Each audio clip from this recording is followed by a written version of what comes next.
छुड़ा दो मुझे। अब कलयुग का समय है, लोग अपने माँ बाप की भी पूरी सेवा नहीं करते। ये कलयुग का समय है, तो इसलिए ऐसे पद की आवश्यकता है, ऐसे प्रवचन की भी आवश्यकता है।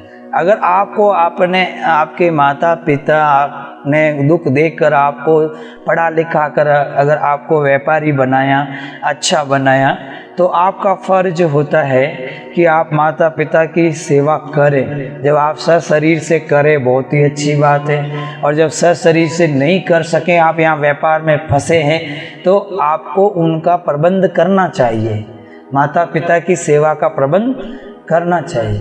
नहीं तो ये जो कर्ज हैं और ये जो गलती हैं, ये आपको नरक ले जा सकती है। इसलिए माता देव भव, पितृ देव भव। और माता बहनों को चाहिए कि आप अपने माता पिता की भी सेवा करें, अगर उनके भाई नहीं कर रहे हैं तो, और अपने सासू ससुरा की भी सेवा करें, उनको दोनों को करना होता है। तो इसलिए ये तो कर्तव्य समझ के हमें सेवा करना चाहिए। कबीर साहब कहते कि सेवा बिना तो सिधाई नहीं जागेगी, सेवा बिना तो आप सुमिरन भी नहीं कर सकोगे। अगर आप आलसी होंगे तो आप थोड़ी देर ही नाम रटोगे, फिर नींद आ जाएगी। तो सेवा जो है बहुत बड़ा धर्म होता है। तो यहाँ गुरु जी सेवा में आप लगा दो मुझे, आवागमनों के दुख से छुड़ा दो मुझे। जन्म मरण गर्भवास में सयो दुख बारंबार, व्याकुल होई शरण में आयो मोय करो भव पार। सतनाम कृपा कर सुना दो मुझे, गुरु जी सेवा में आपके लगा दो मुझे। तो मेरा वहाँ पे जाना हुआ, जैसे कि अमृतसर नानक साहब के जो स्वर्ण मंदिर है, तो वहाँ पे मैंने देखा कि बड़े बड़े सेठ जो हैं 50-50 हज़ार की, 1-1 करोड़ की कार लेके आते हैं, और वो परिवार सहित आते हैं। इतने बड़े आदमी होते हुए भी हैं, जो भी भक्त वहाँ प्रवेश करते हैं उनके जूते चप्पल मांग करके लेते हैं, और उनकी सफाई करते हैं, और वहाँ पे रखते हैं नंबर लगा के, वो सेवा करते हैं। जब वो वापस जाते हैं दर्शन करने आए दर्शनार्थी, तो उनको अपने जो होता है नैपकिन उसे साफ करके और उसको दे करके अपने को धनी समझते हैं। ऐसी सेवा करते हैं बड़े बड़े धनवान लोग, जो बहुत बड़े बड़े अफसर हैं, ऐसी सेवा करते हैं। इसलिए सेवा करते हुए कभी भी शर्म नहीं करें। कैसी सेवा करनी है वैसी सेवा करें, चाहे सेवा को कभी छोटी बड़ी नहीं समझे। भाग्य अच्छा होता है, उनको सेवा का अवसर मिलता है। तो जो सेवा कराने वाला व्यक्ति है वो जल्दी बीमार पड़ता है, याद रखना। दूसरों से सेवा कराने वाला रोगी होता है, और दूसरों की सेवा करने वाला निरोगा हो जाता है, ये याद रखना। जब आपको निरोगा होना है तो आप दूसरों की सेवा करना, और आपको रोगी होना है तो दूसरों की सेवा लेना, बैठे बैठे पानी मंगाना, बैठे बैठे भोजन मंगाना। तो ये बात बिल्कुल सत्य है। जब दूसरों की सेवा करोगे, सुमिरन करोगे, भजन करोगे साथ में, तो जल्दी कर्म कटेंगे। और सेवा धर्म छूट गया है तो सदगुरु कबीर साहब ने बताई, अपने एक साखी में बता दिया उन्होंने। कहते हैं ज्ञान विज्ञान जान्या नहीं, और दिया कर्म छिटकाए। कहे कबीर सो आत्मा लक 84 माँ। ज्ञान ध्यान जान्यो नहीं, याद कर लो, ज्ञान विज्ञान जान्यो नहीं, और दियो कर्म छिटकाए। कहे कबीर वो आत्मा लक 84 माँ। तो कबीर साहब क्या कहते हैं कि एकदम बाबा जी बन के मत बैठो, मैन साहब बन के मत बैठो, सेवा करो। कबीर साहब कहते एकदम गोरखनाथ जी बन जाओ, क्या सिद्ध बन जाओगे 2-4 दिन में। कि सेवा करो पहले, सेवा के बस साइया। मालिक का दर्शन कैसे होगा? सेवा करने से, सुमिरन करने से। सुमिरन करोगे, सेवा के बस साइया, सेवा के बस साध। रजब सेवा क्या कहें, सेवा अगम अगम। तो कई ऐसे सेवा के प्रसंग हैं जो सेवा बिना धर्म स्थल में फलीभूत नहीं होते हैं। तो सेवा तो बड़ी है, थोड़ा सा विवेक रखना है कि सेवा करते समय मन में इच्छा नहीं रखना है कि मैं सेवा करूं तो मुझे इतना इतना धन मिले, मुझे ऐसा मिले वैसा मिले, वो इच्छा नहीं रखना है। मेरा कर्तव्य है और मुझे परमात्मा ने निरोगा रखा है तो मुझे दूसरों की सेवा करना है, ऐसा मन में भाव रखिएगा। अगले भजन में चलते हैं। वैसे इस भजन के बहुत ही सुंदर सुंदर भाव हैं।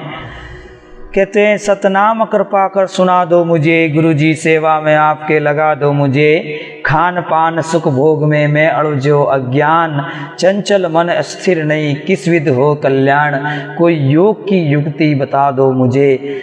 मन की बात कह रहे कि वो मन रुकता नहीं है तो कोई मुझे योग की युक्ति बता दो। ये तो वाजब है, जब आप गुरु को पूछोगे नहीं कि मैं सुमिरन कैसे करूं, ध्यान कैसे करूं, तो गुरु क्यों बताएंगे? जब पूछेंगे तो रास्ता दिखाएंगे। तो कई लोग हैं जो योग की युक्ति को काम में नहीं लेते हैं और फालतू हट करते हैं, तो इसमें उनको शरीर में भी हानि होती है। विधि से भजन होगा तो शरीर में भी हानि नहीं होगी। विधि तो सीखना बहुत जरूरी है और खान पान का संयम रखना बहुत जरूरी है। खान पान देखो, जैन धर्म में कितना खान पान का संयम रखते हैं। जैन धर्म में जो बढ़िया महाजन हैं वो कितना खान पान का संयम रखते हैं, बहुत ज़रूरी है। खान पान का भी संयम हो, शरीर बढ़े नहीं, कोलेस्ट्रॉल बढ़े नहीं, तो हार्ट अटैक जैसी बड़ी बड़ी बीमारियां नहीं हो। और कैसा खाना चाहिए, क्या चीज़ नहीं खाना चाहिए, सब गुरु सारी चीज़ों पे प्रकाश डालते हैं। तो यहाँ पे क्या संबंध है, क्या संबंध है? खान पान का संबंध कहाँ पे है? खान पान का संबंध मन पे है। अगर खान पान अच्छा करोगे तो ऑटोमेटिक मन अच्छा होगा। अगर खान पान खराब किया तो मन भी गंदा होगा। इसलिए कहते हैं, खान पान रस भोग में मैं अड़ुझो अज्ञान, चंचल मन स्थिर नहीं कैसे हो कल्याण, कोई योग की युक्ति बता दो मुझे, गुरु जी सेवा में आपके लगा दो मुझे। काम क्रोध मद डिम्बचल छूट कपट विचार। एक बात और विशेष सुन लो, आज सभा है इसलिए मैं कह देता हूँ कि कहीं भी आप भंडारा करो, बड़ा भंडारा करो, तो ये हमेशा ध्यान रखो, गरम मसाले और ज़्यादा जो मिर्ची और एक वो बेसन, इसको यूज़ करते समय आपको बहुत ही संतुलित होना चाहिए। ये चीज़ें आपके पेट को भी खराब करती है, ठेठ को भी खराब करती है, वजन भी खराब होता है। इसलिए जहाँ भी भंडारा होता है, जो भंडारी आते हैं उनको ये समझाइए कि सात्विक भोजन बनाएं, सात्विक भोजन बनाएं। ज़्यादा मिर्ची, ज़्यादा तली हुई चीज़ें, ज़्यादा वो ऐसी चीज़ें जो मुख पर तो अच्छी लगती हैं और बाद में नुकसान करती हैं। तो कई जगह भंडारा पा करके खा करके आते हैं तो फिर सीधे हॉस्पिटल ही जाते हैं। कई मैंने देखे अपने मारवाड़ में बूढ़ा बूढ़ा डोकरा कटे मरियोड़ा लापी खाऊन जावे नहीं, जन वे ट्रैक्टर भरीज जन जावे, ट्रैक्टर भरीज जन जावे, जो 15-20 दिन कोई मरीज शनिवार मरना हरू है, जो पाचो शनिवार आवे तो कोई मरता ही रहे जना कि आज वटे डोकरा मर गया, वटे डोकरी मर गई, वटे फलाणो रह गो, यूँ करता हुआ ट्रैक्टर जोतेड़ो ज रहे उन्होंने जो वे जाए मतलब कोई खावे एडी जाडी हेवो खावे, यूँ वे हेवो बनावे, नमकीन वे खावे, भुजिया खावे, बेसन खावे ने फच धीरे धीरे गर्मी रेवरी ने पिशाब बंद रहे सीधा हॉस्पिटल ले जावे ने फच नलकी गाल कई दिन लटकायोड़ो फिरे के बाबा बीमार रहेगा, बाबा बीमार कहना मातर रहेगा, हाथे करने बीमारी गाली। तो जीवड़ो हवा दूँ वे हगली वे मरियोड़ो लारे खावता खुद ही मर जाता है। ठीक है, लार पया तो जन बचा ले। तो कहना रो मतलब है खाना पीनारी सोजी नहीं, दादू दयाल कहीं के सोजी नहीं शरीर की न औरों ने उपदेश, सोजी नहीं शरीर की न औरों ने उपदेश, दादू अचरज दे क्या न जावेंगे किस देश। हमें किया पाड़ जाई के दादू साहब के और खुद ने खाऊन पीनी तो हो जी को नहीं ने ए मोटा मोटा उपदेश देता फिरे, जो एक देश में जाई खाने पीने की सोजी नहीं है तो कहने का मतलब जिसको खान पान अच्छा नहीं तो वो ब्रह्मचारी नहीं रह सकता। जो ब्रह्मचारी नहीं रह सकता, ज़्यादा कामी क्रोधी रहेगा, वो भक्ति नहीं कर सकता। जो भक्ति नहीं करेगा तो कर्म नहीं कटेगा, कर्म नहीं कटेगा तो सीधा नरक में ही जीव पड़ेगा। इसलिए खान पान रस भोग में मैं अड़जो अज्ञान, चंचल मन निश्चल नहीं और कैसे हो कल्याण। इतनी लंबी लंबी मिर्चों खावे जो कोई भिंडियों खावे जो लोग भिंडियों खावे नहीं, भिंडी होया करें भिंडी ने खावे जाने तो कोई नहीं। मैं तो देख देख ने डरो रो इनो जीविक नहीं जीवी पण वहाँ किकरी जीवे ठाकुर एड़ो खेल है। इतनी लंबी लंबी मिर्चों न बेर उनमें मिर्चों नहरी सब्जी में बेर ऊपर मिर्चों लगे। तो जिन टाइम कोफ्ता बने कचौरियों बने जिन टाइम देखो देखो लोग मतलब खाना पीना रो ध्यान कम रहा क्या करे मन नहीं कहना सही पर कम राखे जन मैं कह दियो। तो आप लोग कोई बुरो मत मान जो मैं तो आप लोग और छोटो भाई जो ऐसी कोई बात है कोई अपन घर की बात कह रही हूँ। तो अपने खाना पीना रो बहुत विचार रखना।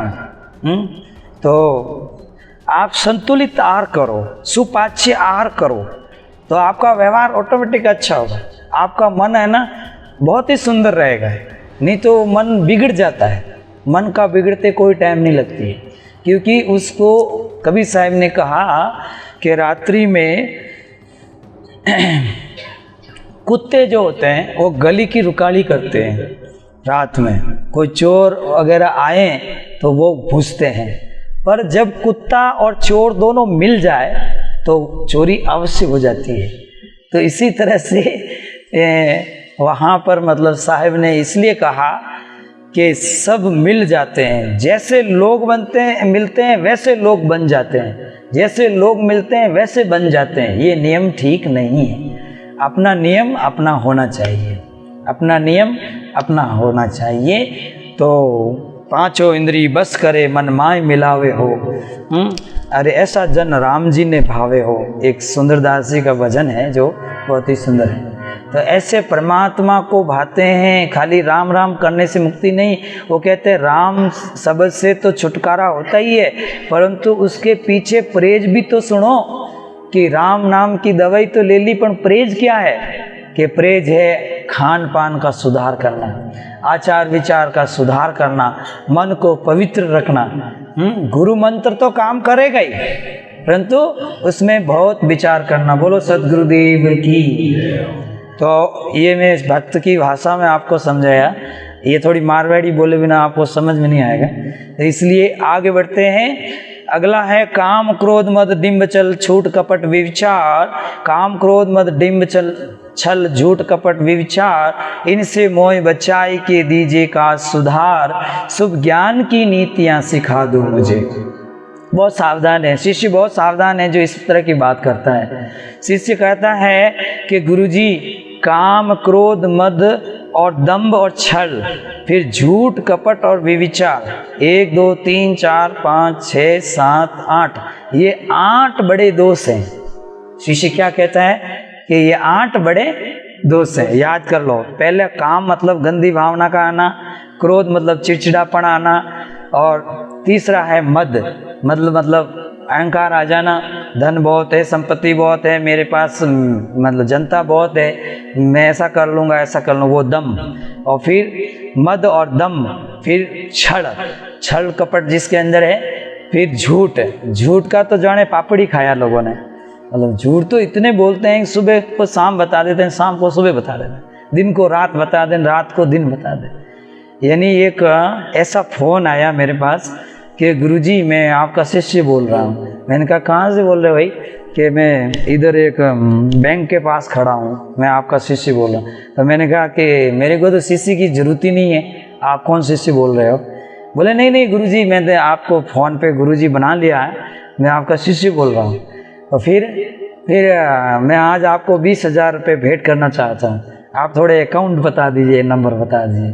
तो मैंने कहा कि आप लोग उल्टा बोला। मैंने कहा कि आप लोग महात्मा लोगों को बिगाड़ते हो, क्या ज़रूरत है उनको इतने पैसे देने की हैं? अगर आप शिष्य हो तो आज से किसी भी महात्मा को इतना पैसे देने की जरूरत नहीं है। पहले आश्रम में जाओ, देखो सेवा क्या करना वो देखो।